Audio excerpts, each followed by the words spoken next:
everyone, and welcome to this episode of Ashley Makes.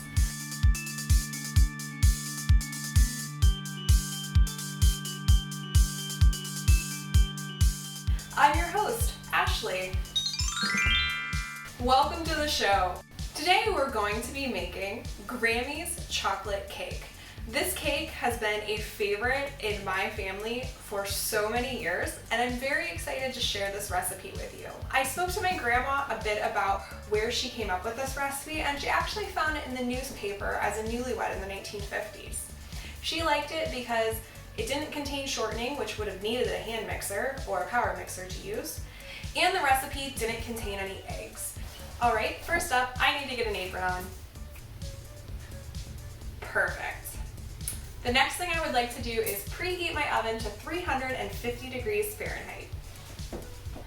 So let's talk about what kind of cake we're making today.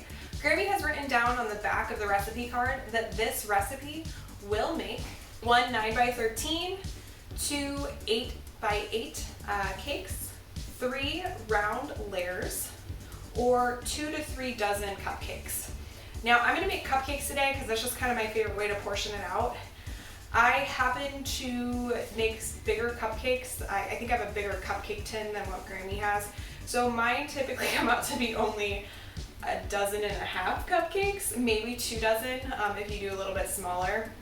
Okay, so for starters, I have gotten out all my dry ingredients. 3 cups of flour. When I add this to the mixture, I'm going to want to sift this. Then I have 2 cups of sugar. Now I'm using brown sugar here. However, I think typically when my grandmother makes this, she uses white sugar.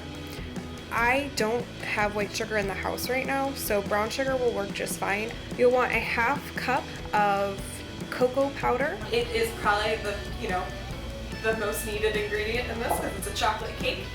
And then 2 teaspoons of baking soda, and that's gonna help the cake rise. Finally, 1 teaspoon of salt. So that's our dry ingredients. So you want to start with a very large mixing bowl, just like this one. I like metal mixing bowls. They just tend to be my favorite. This one's really nice because it has a grip on the bottom. Okay, and then a mixing spoon. I like to use a wooden mixing spoon when I'm mixing mixtures, especially in the metal bowl. I don't like metal on metal. Use whatever you have at home. This one has a hole in it, which for some reason just makes me happy.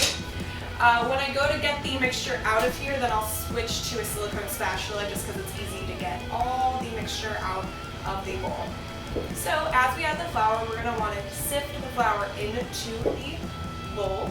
That way it breaks up any of the clumps. I especially find this helpful when you're using not only regular flour, but also the gluten-free flour, just to break up any clumps, make sure all the moisture is able to get to the flour when you're mixing it. Next, I am going to add our cocoa powder. Okay, we're going to go ahead and sift that in. Make sure there's no clumps. Go ahead with my salt and with the baking soda. Okay, I'm all done with the sifter. I won't need it again. Finally, our last dry ingredient, which is our 2 cups of sugar.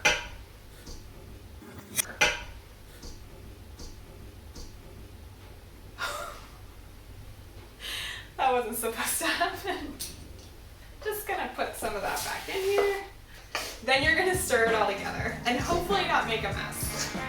All right, try to make sure, especially with the brown sugar, that there's not any clumps as this mixes together.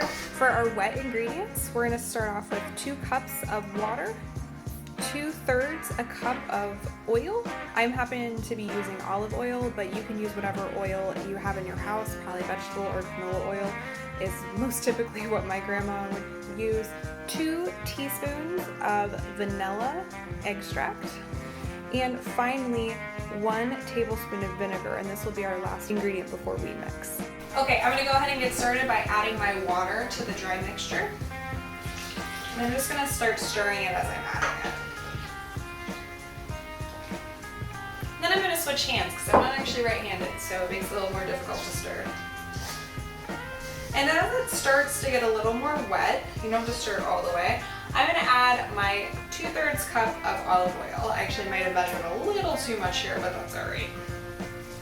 You don't want to see any of the flour mixture dry. You want to make sure everything is completely wet. And then I'm slowly incorporating each ingredient, making sure to stir all the way to the bottom to grab any of the dry flour that's down there. All right, and finally, I am going to add our reacting agent, which is the vinegar.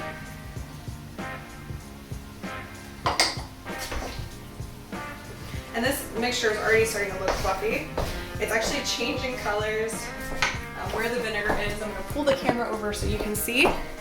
You can see the two different shades. The light shade is where the vinegar has hit and combined with that baking soda, and I'm trying to mix it kind of quickly so that it gets incorporated everywhere before I lose that reaction that's going on. You don't want to overmix this mixture, but once it starts looking like it's totally incorporated and that you don't have any spots that are dry or any clumps in there, you can go ahead and we can start putting it in our cupcake tins. So I'm going to go ahead and get out my cupcake tins. Here are my cupcake tins. They're really nice and coated with a good non-stick. You can use cupcake paper. I just don't have any in my house. I tend to not use it. Grammy uses cupcake paper all the time, and I think when my sisters make this, they use cupcake paper. So it's totally up to you. Instead of using cupcake paper, what I do is I actually spray this with a olive oil or canola oil spray so that it's extra non-stick. I try not to spray too much though because I don't want it to affect the flavor of the cupcakes. Sometimes when we have that too much oil, it can bake on, maybe get a little darker in the area, and also take on the flavor of that like cooked oil. Okay, so I have my muffin tins sprayed with the olive oil spray that I use. It's just something from Aldi. I did see Claire Saffitz on Bon Appetit. She puts her olive oil in an actual spray bottle and sprays it herself, which is so much more environmentally friendly, and I think after this one runs out, I'm going to switch to that option. Okay, so I'm going to get a large tablespoon, and I'm going to fill these cupcake tins about half full. So here we go.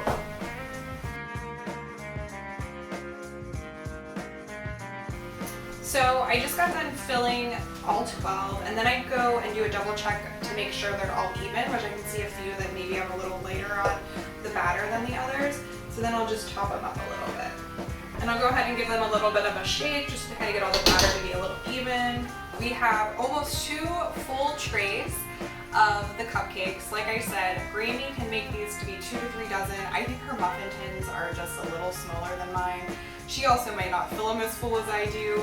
I like my cupcakes to be a nice portion, so I ended up with 22 cupcakes. I'm going to put them both in the oven at once. Something funny about the recipe Grammy gave me is that there's actually no time for baking on there. I thought that was really funny, but also kind of an ode to her generation, which in some ways just knows, it's so intuitive to them, you know, how long a cake should be in. I start these out at about 15 minutes, and that's the first time I check them, just to make sure they're doing okay, since I put them both in at once too. I want to make sure that if I need to, I can rotate them if needed. I check them with a toothpick at that point. And then finally, they usually end up going back in for at least another 5 minutes or so. Okay, the cupcakes have just beeped. They're about to come out in 1 minute. Sometimes I get a little antsy, so I'm gonna actually check them a little bit sooner. I'm just gonna turn the timer off because it's a super annoying timer. So here we go. It's kind of hard to do one-handed. Now we're gonna give that good old toothpick test again. I tested that one last time, so I'm gonna go ahead and test this one. Ooh, it is clean. These have been cooling for a couple minutes. They're still not completely cool. In order to get them to stop baking, what I'm gonna do is I'm gonna take this tea towel, and it's a Christmas tea towel, so that's why it's all this fun green and red colors. And I am going to drape it over one of these muffin tins and flip it over. All right, and then very quickly, I am going to flip them over. You can hear they're already falling. Oh no! One muffin down. And I'm going to stack them on the cooling rack so that they cool nicely, tops and the bottoms. The next step for most people with cupcakes is to put icing on. My first thing to say is, you do you. Do whatever icing makes you happy, whatever tastes good, what combinations you like with chocolate. I'm actually not going to put icing on these for two reasons. The first is I don't have anything for icing in the house. I just don't typically keep that type of supply in the house. The second reason is I don't actually eat these with icing. Grammy typically makes these with a maple frosting, which is absolutely delicious. Often people also use a mocha frosting for these. Some people just stick to, the simplicity of chocolate. That's absolutely wonderful too. And I think it's time to taste. Oh, I'm so excited. Okay, so let me just show you how good that looks inside. See how crummy it is? It rose like a good cake and just so chocolatey and steaming a little bit. It cooked up really nicely. I'm very impressed with it. This is so good. This brings back all the childhood memories of people's birthdays. My younger sister, she still requests this cake for her birthday. So there you have it. That's how to make Grammy's chocolate cake. A real simple recipe. No eggs needed, no shortening needed. Thank you so much for joining me. This has been so much fun. I was so excited to show you this recipe. It is simple, easy, delicious. And I promise that, these turn out, with the amount of love and care that you put into them. So if you are mindful of that, then you're gonna really enjoy them.